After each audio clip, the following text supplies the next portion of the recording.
The Judgment, the trial that changed everything. Commander Elena Vasquez walked through the massive doors of the Federation High Court with her head held high. The chamber was designed to make visitors feel small, and it worked. Crystal walls stretched up so high they seemed to touch the stars themselves. Representatives from 300 alien species filled the viewing galleries, their countless forms creating a tapestry of colors and shapes that no human artist could have imagined. Elena had served humanity for 30 years. She had negotiated trade agreements with the insectoid Krell. She had shared medical knowledge with the crystalline Shorai. She had even helped the methane-breathing Vothak establish their first embassy on human-controlled stations. But today, all of that meant nothing. The accusation. The Supreme Arbiter stood at the center of the chamber. His name was Overlord Fax, and he belonged to the Primarchs, one of the 4 founding species of the Galactic Federation. His body was covered in scales that shifted between gold and silver, and his eyes glowed with an inner fire that had burned for over 3,000 years. Humanity stands accused of technological recklessness, Fax announced. His voice echoed through the chamber without need for amplification. Specifically, the unauthorized activation of a dimensional rift generator within the protected zone of Sector 9. Elena felt her jaw tighten. Yes, they had activated the generator, but it had not been unauthorized. She had the permits right here in her data tablet, signed by Federation officials. "We followed every protocol," Elena said, her voice steady despite the fear creeping up her spine. "The experiment was approved by the Federation Science Council. We had clearance from station security. Every safety measure was in place. And yet," Thax continued as if she had not spoken, "your experiment created a spatial tear that consumed the research station, killed 47 beings from 12 different species, and created a gravitational anomaly that will take 50 years to repair." The gallery erupted in angry sounds. Clicks, hisses, melodic tones, and guttural roars all blended together into a chorus of condemnation. The defense that failed. Elena looked at the data scrolling across her tablet. The numbers told a different story than the one Thax was telling. "The rift should not have expanded beyond the containment field," she said. "Our calculations were perfect. Something else caused the failure. Something in the station's power grid interacted with our generator in a way that should have been impossible." "Are you suggesting sabotage?" Thax asked, his tone making it clear what he thought of that idea. "I am suggesting that we need more investigation," Elena replied.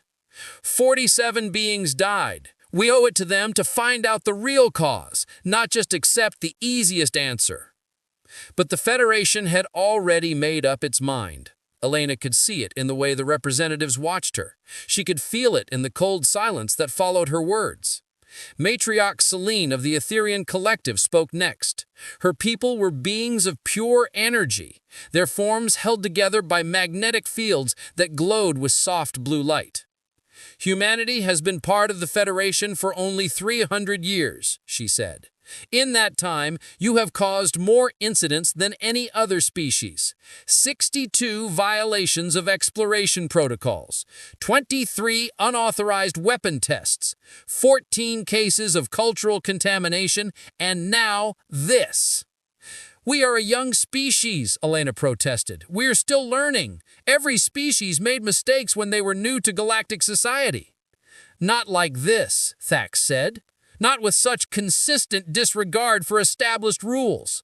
Not with such arrogance." The vote was not close. 273 species voted for banishment. Only 27 voted against. Humanity's few friends in the Federation were not enough to save them. "The sentence is expulsion," Fax declared. "All human worlds within Federation space must be evacuated within 20 standard years. All human vessels must depart Federation territory. All human citizens must withdraw to your homeworld or beyond Federation borders. Any human presence in Federation space after the deadline will be considered an act of war. Elena felt the words like a physical blow. 20 years. Humanity had 52 colony worlds. They had space stations around 100 stars. They had built universities and hospitals and homes. Billions of people would have to leave everything behind. "This is too harsh," she said quietly. "We made a mistake, yes, but we do not deserve exile." "The Federation has spoken," Thax replied. "You have 20 years. Use them wisely." The long goodbye. The evacuation took every ship humanity could build or buy. Massive colony vessels carried millions of people away from worlds they had called home for generations. Children who had never seen Earth cried as they left behind friends of a dozen different species. Scientists abandoned laboratories full of research. Artists left behind galleries. Teachers closed schools. Elena coordinated the evacuation from the bridge of the Pathfinder, humanity's newest exploration vessel. She watched the streams of ships leaving colony after colony, heading for the edges of known space. "Where are we going?" asked her second-in-command, Lieutenant James Park. This was supposed to have been his first real assignment. Instead, he was helping oversee the greatest exodus in human history. "Away," Elena said. "The Federation controls the inner galaxy, so we go to the outer rim, beyond the mapped territories, into the dark." "There is nothing out there," James said. "No habitable worlds in the databases, no resources, just empty space and dead stars." "Then we will find something," Elena replied, "or we will make something. Humanity has always been good at making the best of bad situations." First contact with the past. 6 months into the Exodus, a scout ship named the Frontier made a discovery. They had been mapping a system far beyond Federation space when their sensors detected something unusual, an artificial structure orbiting a dead planet. Elena brought the Pathfinder to investigate. The structure was enormous, easily the size of a small moon, but it was clearly abandoned. No power signatures, no life signs, just ancient metal and technology that predated the Federation itself. "What is it?" James asked, staring at the scans. "I think," Elena said slowly, "it is a gift." They sent a team to explore, and what they found changed everything. The structure was not just a station, it was a library. A repository of knowledge left behind by a civilization that had died millions of years before humans had even evolved. The data was incredible. Weapon designs that could cut through Federation shields like paper. Power systems that generated 100 times more energy than anything humanity currently uses. Ship designs that could cross the galaxy in weeks instead of months. Medical technology that could heal injuries the Federation considered fatal. But most importantly, they found records. Historical records of the civilization that had built the library. And what those records revealed made Elena's blood run cold. The pattern revealed.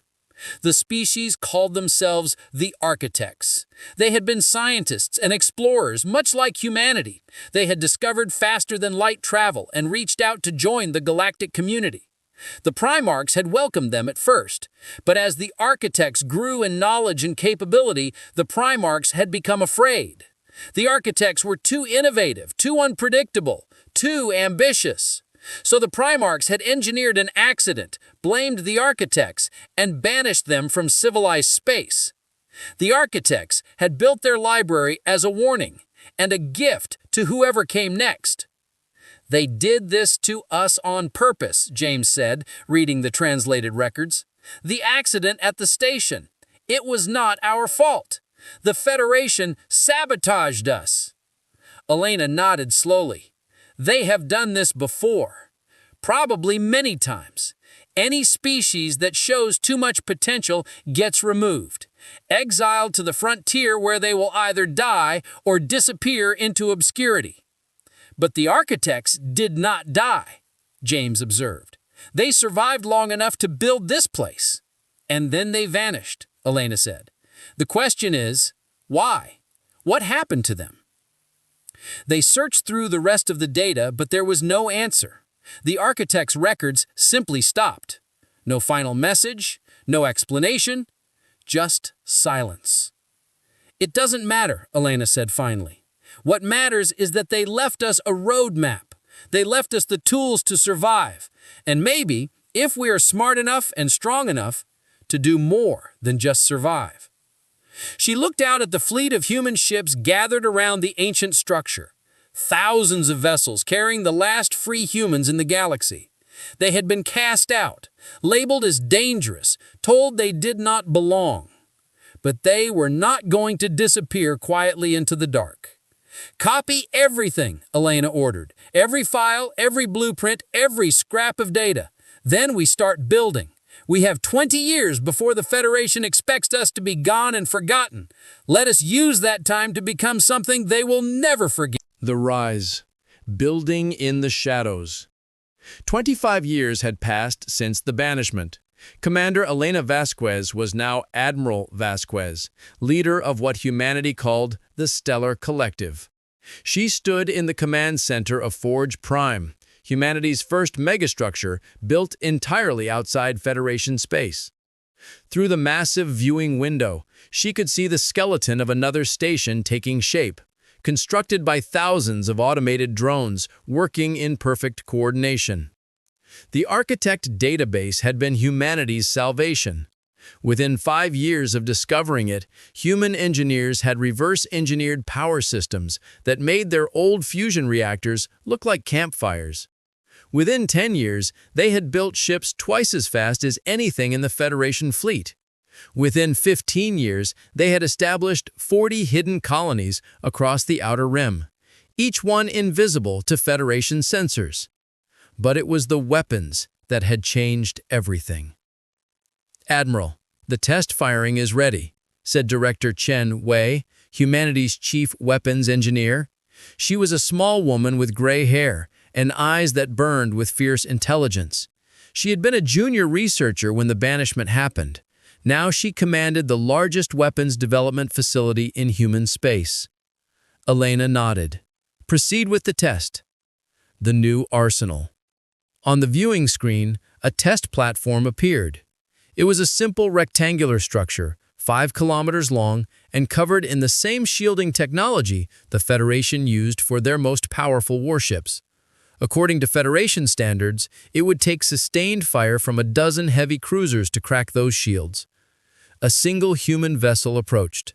The Retribution was not large by Federation standards, barely the size of a corvette, but it had been built using principles the architects had discovered and the Federation had never imagined.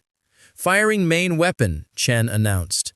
A beam of pure white light lanced out from the Retribution. It touched the test platform shields and simply ignored them, passing through as if they were not there. The beam struck the platform's hull, and the entire structure exploded in a flash of light that lit up the void. "Time to target destruction, 1.3 seconds, Chan reported with evident satisfaction. "The phase disruptor works exactly as designed. Federation shields are useless against it." Elena felt a mix of emotions, pride in what humanity had achieved, fear of what it meant, and anger that they had been forced to become weapons makers instead of explorers. "How many ships can we equip with this technology?" she asked. "We have enough components for 200 vessels right now, but production is accelerating. Give us another year, and we can outfit 1,000 ships. 2 years, and we can equip the entire fleet." The growing collective. Lieutenant James Park, now Captain Park, entered the command center carrying a data tablet. He had aged well, his face more serious than it had been 25 years ago, but his eyes still sharp. "Population report, Admiral," he said. "We have just passed 50 billion people across all colonies. Birth rate is up 20% from last year. Colonial expansion is ahead of schedule." Elena raised an eyebrow. 50 billion! We started with 30 billion refugees. "Turns out people have more children when they are building something new instead of living under someone else's rules," James said with a slight smile. Also, the medical technology from the Architect database has reduced infant mortality to almost zero and extended life expectancy by 40 years. We are growing faster than any human population in history.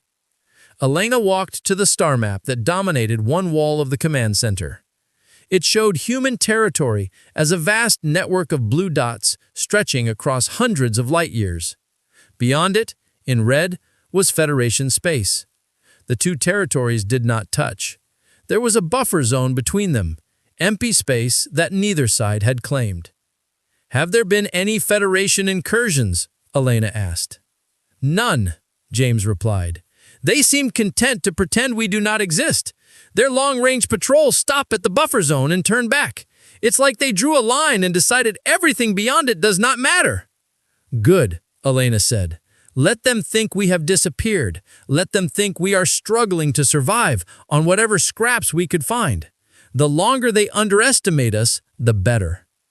The Secret Fleet.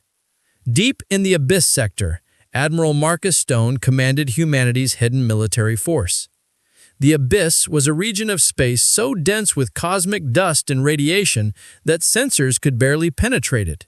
It was the perfect place to hide a fleet. And what a fleet it was. 300 warships, each one built using Architect technology enhanced by human innovation.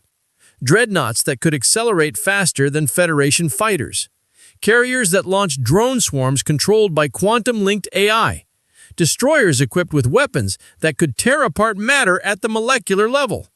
Marcus stood on the bridge of the Vengeance, the flagship of the human fleet. He was a career military man, one of the few who had advocated for building a proper defense force even before the banishment. Back then, the Federation had forced humanity to limit its military to a token peacekeeping force. They said it was for everyone's safety. Now Marcus understood it had been about control. Keep humanity weak, keep them dependent, make sure they could never threaten the established order. "How are the crews performing?" he asked, his second-in-command, Commander Lisa Torres. She was a tall and athletic, a former fighter pilot who had taken to commanding larger vessels with impressive skill. "Excellently, sir," she replied. "The new neural interface system lets our people control ships with a level of precision the Federation can't match. Response times are down by 40%. Accuracy is up by 60%.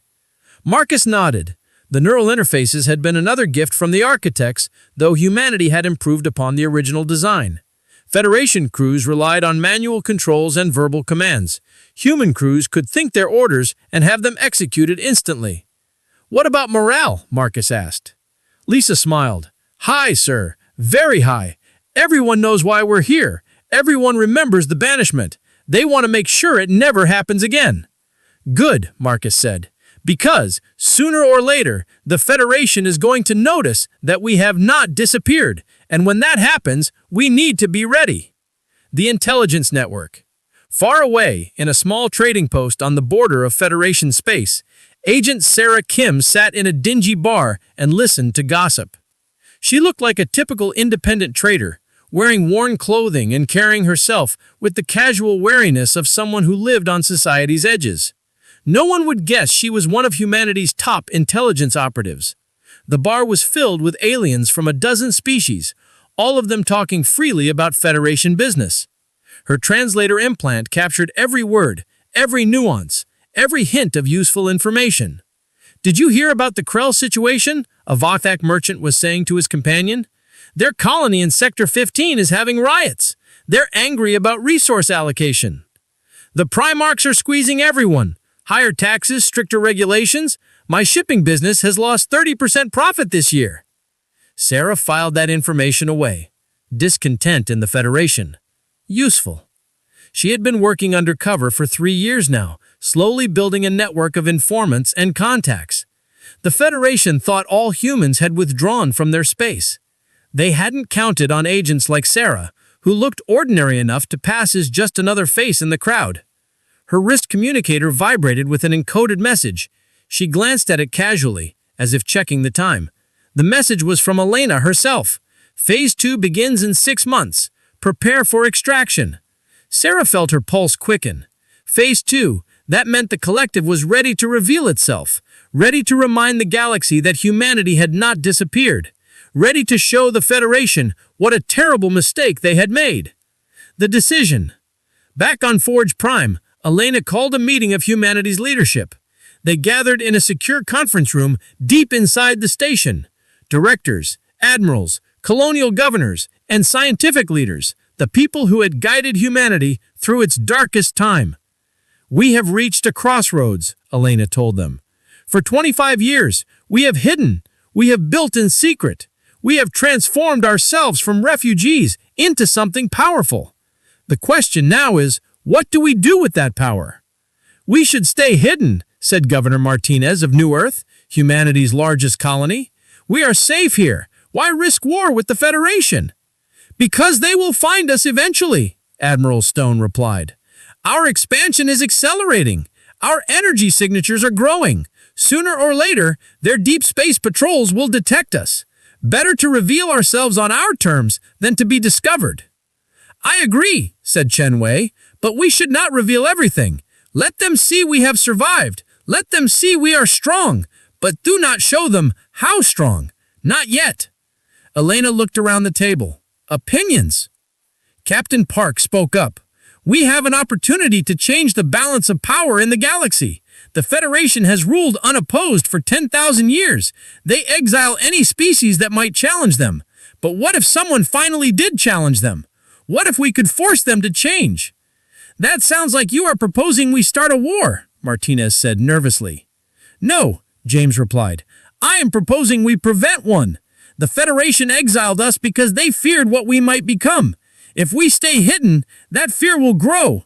They will strike first, trying to eliminate the threat before we become too powerful. But if we reveal ourselves now, if we demonstrate our strength while also showing that we do not want conflict, we might be